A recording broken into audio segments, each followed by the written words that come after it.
Hi, this is Dr. Gregory Sadler. I'm a professor of philosophy and the president and founder of an educational consulting company called Reason.io, where we put philosophy into practice.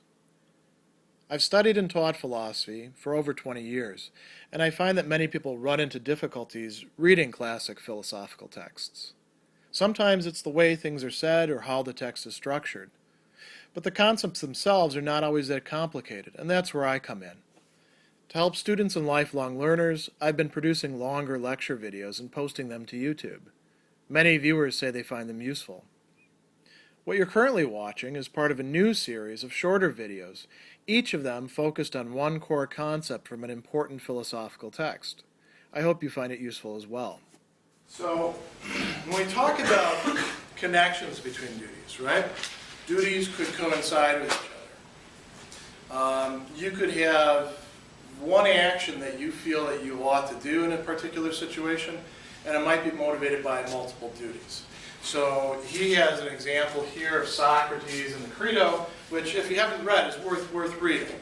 And in the Credo, Socrates says, I have an obligation to obey the laws of my city. Why? There's multiple reasons. So first off, he says there's a duty of gratitude.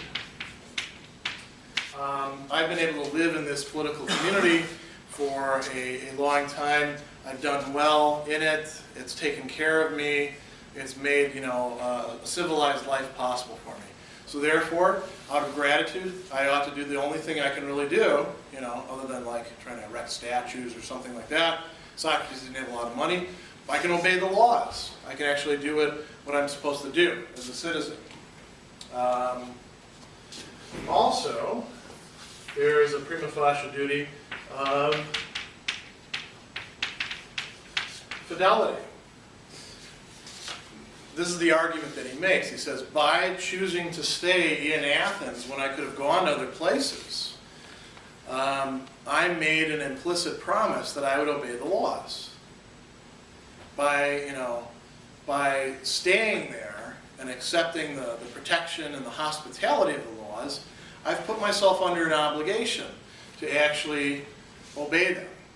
And then finally, it could be argued that there's also a duty of beneficence. Maybe the laws are actually potent instruments for the common good, for helping other people.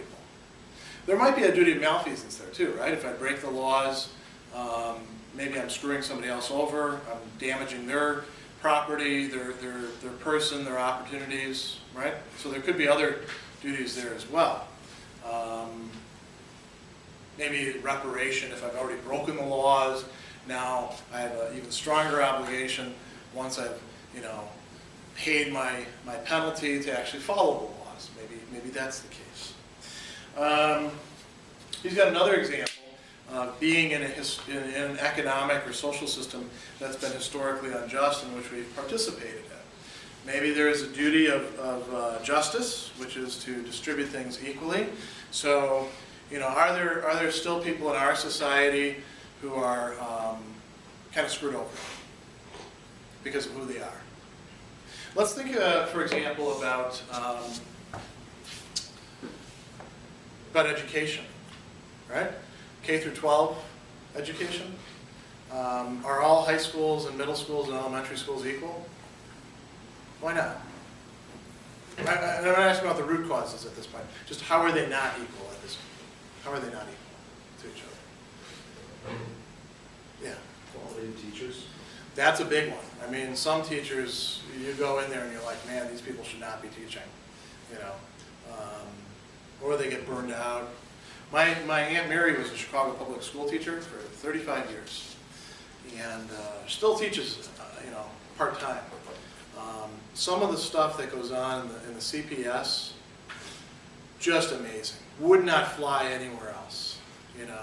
Classrooms just packed full of kids. The teachers are not able to discipline them, because they're not allowed to at all. So you can imagine what education is like in a situation like that. Not a lot of it going on, and they're always playing catch-up. What else? What else makes a good school or a bad school? Yeah. Resources? Like that's massive. Yeah. Do you actually have a band room? Here's another example from my Aunt Mary's thing. She taught several classes in a locker room. Academic classes, not gym classes. Academic classes, because they were out of space. And she wasn't just teaching in one of the trailers out in the parking lot. Imagine, having to go to school in a trailer. I lived in a trailer for a while. I didn't like that. I can't imagine packing 25 kids into a trailer to learn something. Not only did she teach in a locker room, she shared that locker room with two other teachers. So there could be two classes going on at the same time in a gym locker room, with just a partition. Now imagine trying to learn something in a situation like that, right? Do you actually have classrooms? Do you have the resources to allow children to experiment, to enrich their lives with, music, art, drama? What else do we tend to cut here in the States? Gym programs, unfortunately. That's why all these kids are, a little bit overweight, right? Shouldn't cut gym class. That's a no-brainer right there. Opportunities for field trips, that's probably enough. Now, why are schools like that? What's the cause? Is this what you're gonna? How did it end up like that? You guys know what the main source of funding for schools tends to be? Federal government kicks in some money. State government kicks in some money sometimes. What's the biggest thing? Yeah. Like your home, the taxes. Yeah, property taxes. The homeowners in a given area are taxed on the values of their homes, whatever they happen to be assessed at. This is a constant source of aggravation for people. This is local politics. But that money goes to fund the schools. And, schools that are doing particularly well, it's fairly easy to make a case why the property taxes should be up there. Schools that are doing quite poorly, nobody wants to contribute to them. And so you get a situation where it's a cycle, right? Another thing that also fits in there, alumni donations. If you're a school that tends to prepare its students very well, your students tend to do quite well once they get out, and then they tend to be willing to put in money into the system, right? Whereas if you're a school that's underperforming, one of the places that I taught at, four-year graduation rate, 9%. 9% of the students who came in actually graduated after 4 years. 30% graduated after 6 years. And if you don't graduate after 6 years, you're probably not going to graduate. Now, that school didn't have a lot of alumni donations. You know why? Because the alumni don't tend to do too well, for the most part. And if they do, it's probably not so much from the school itself, it's from other stuff that they did. Now, if you're in a situation like that, what sort of duties would apply for us as citizens? Maybe a prima facie duty of justice. Maybe we look at that and we say, hey, that's not right. That's not fair. It's not these kids' fault that they are growing up in the wrong neighborhood. Why should they be screwed because of that? Why should these kids get all these advantages because they happen to be in the right neighborhood? That's a sense of justice, right? Perhaps there's also a duty of reparation in some cases. We ought to make these things right because plenty of other people have been screwed for a long time. And that's contributed to the kids who are doing poorly right now. By the way, I'm not politically a liberal, but I understand that. I understand the argument behind that sort of thing. I can find myself very sympathetic with that sort of notion. Because I've seen how kids do when they have a bad educational foundation. It's really doing harm to them. What other possible connections could there be? Sometimes duties give rise to other duties. So, if you fail in certain duties, like you give somebody an unfair allotment, then the duty of reparation could come up, right? Or if you make a promise to somebody and you break your promise, don't you have to make it right afterwards? It's not just fulfilling what you ought to have done. Maybe you should put something else on top of that to make up for it. Does that sound like something you can relate to pretty easily? Non-maleficence, if you harm somebody, you ought to do something to fix it for them, right? Again, you knock somebody's fence down, maybe you fix their fence, right? Or you damage your roommate's furniture, maybe you refinish it, right? What else? There's another possible example, justice and benevolence. If you have a duty of justice, then you're supposed to give everybody fair allotments of things. Does that create another duty in return to keep on doing that? Duty of fidelity. Ross, I think, would probably say yes. Think about, and I have this in the handout for you, think about this notion of paying it forward. What does that mean? You guys have heard that expression before? I actually put this one on the board. Paying it forward. What does that mean? Yeah. Like if something good is done to you, like you're obligated to do something good for someone else. Yeah, not for the person who did it for you originally, right? Yeah. That's the whole idea behind it is, I help you out and there's, you could do something nice for me and then the circuit would be complete. But it's better if you keep the good acts flowing, And sometimes somebody will say, hey, what can I do for you in return? They say, just pay it forward. Just keep it going. So you could think about this in terms of the duty of gratitude, right? So you feel gratitude, and that could give rise to two other duties. One would be beneficence, right?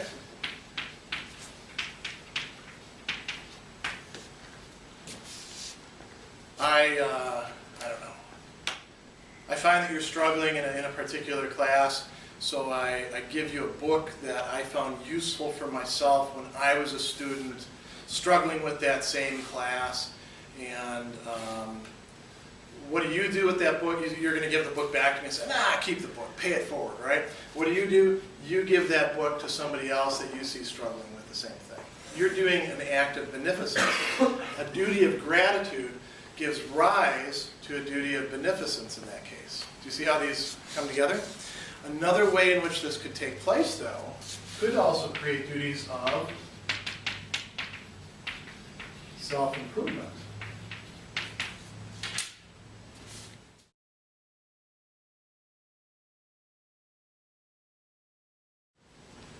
Where you might actually have a duty to tell a lie? Yeah. I guess a white lie, let's say if you're trying to surprise somebody and you understand that there's a this person. Don't spoil the surprise. Yeah, that's perfect. A surprise party, right? Or a present that, it takes a little while to coordinate. Maybe it's a trip to somewhere and you got to get certain information from the person. You don't tell them what the information is for. And when they press you on it, you tell them it's about something else. I'm signing you up for some magazines, something like that, right? When really you're going to do something really nice for them. So that would be beneficence. Beneficence and fidelity could conflict with each other. And what guidance does Ross give you for this? He says, when I'm in a situation in which more than one of these prima facie duties is incumbent upon me, what I have to do is study the situation as fully as I can. Actually pay attention to what's in the situation. Look at it carefully. Don't try to just solve it to get it out of the way immediately. That's our tendency, isn't it? When we have a conflict, we want to get rid of the conflict right away. Instead, actually look at the situation and see if there really is a conflict there.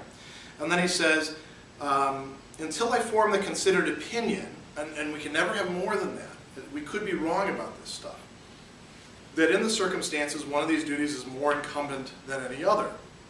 That's the duty that I should go with then. And so he offers a couple ways of thinking about this in terms of what he calls stringency, right? Ross stresses early on that there's one duty that takes priority over all the others in most circumstances, non-malfeasance, not to do harm to people, right? So if keeping a promise would result in harm to another person, then you should reconsider keeping that promise. This has a greater stringency not only over beneficence, but over all the other ones. We can go a little bit further down. So we've got the most stringent non-malfeasance. And then we've got duties, like he says, we don't have hard and fast rules that apply in every case, but some of our duties seem to be more stringent than others. What are these? More perfect obligation. Well, fidelity. If breaking a promise can actually provide some benefit to somebody else, I still should keep the promise. I can pass up the opportunity of helping somebody else because a promise is important. Reparation.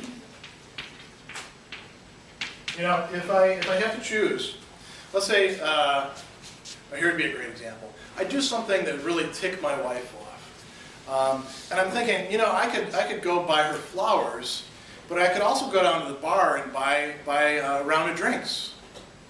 Now, buying the round of drinks is going to make people happy, right? Everybody likes getting free stuff. And that would be beneficence, and I could say, I'm fulfilling a duty. But let's say I only have a certain amount of money in my wallet. And I can either buy the drinks, or I can buy the flowers. If I go home and I tell her, I was going to buy you flowers, but I didn't, because I bought a round of drinks for the guys down at the bar instead. How do you think that would fly? Would that go over well? Probably not, right? For good reason. And then finally, gratitude. That is more stringent than other ones as well. The other rule that he has is you should try to produce as much good as possible. All other things being equal, try to produce as much good as possible. Not if it means that you got to break all sorts of promises or never, make up for harm that you've done. But in general, when you've got the chance, try to do good, both for other people and for yourself, because you are worth just as much as anybody else.